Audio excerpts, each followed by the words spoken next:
Hello, greetings and welcome back to All-in-One Super Coaching.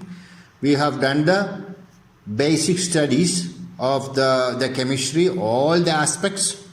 Now everything is clear for you, and this was specially designed for all the syllabus like Indian CBSE, ICSE and also IGCSE Cambridge system.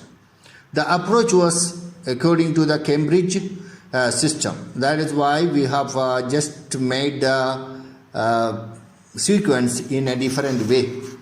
Right. Anyway, you have understood how the elements are arranged in the periodic table according to the electronic arrangement. Then valency was the next most important thing. If you do not know the valency, you cannot write the correct formula. If you do not know how to correct formula, you cannot represent a chemical equation. And after writing the correct chemical equation, you can use your intelligence to balance it. The balancing is not very important, but the problem is you have to know the formulae and the symbols, everything clearly, and valency as well.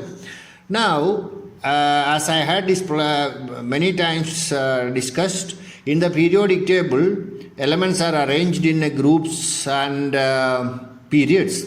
Okay, we have made the one type is arranged in the main groups. The main groups means in those the elements present in that groups have that group. The elements have permanent valency. That is, they have only one valency. But the elements placed in the transition section, it is placed in the transition section because many of them have more than two valency states. Okay, a good example is sulfur. Even though it is a non-metal, it has a three valency stage: S2, 2, 4 and 6, phosphorus 3 and 5.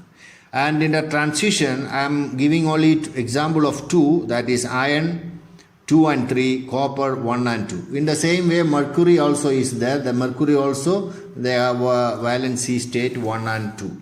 And also another important thing, if it is a oxide of a metal, if there are two valencies, the lower valency we say the lower valency we say OUS.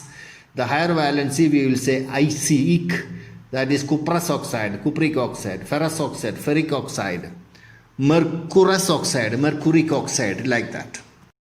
The formation of oxides are given as an example for you to see how the different valencies are being the reason for joining together. Okay? Following this one, I am giving you all the tables, rearranged tables to know all the valencies, different valencies and permanent valencies, as well as one very, very important portion, which is the radicals or groups.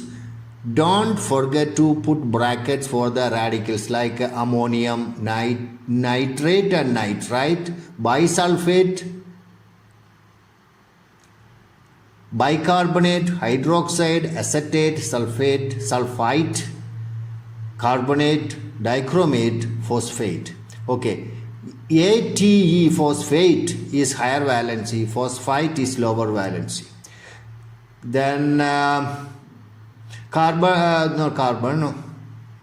So nitrate, ATE is higher valency, nitrate is lower valency. Okay, now you should know the valencies of these groups. That is very important, and you can see the tables, and whatever you see in the table, you have to repeatedly learn that, so that you are at any time you can remember the valency like mathematical tables. Okay, thank you very much for cooperating.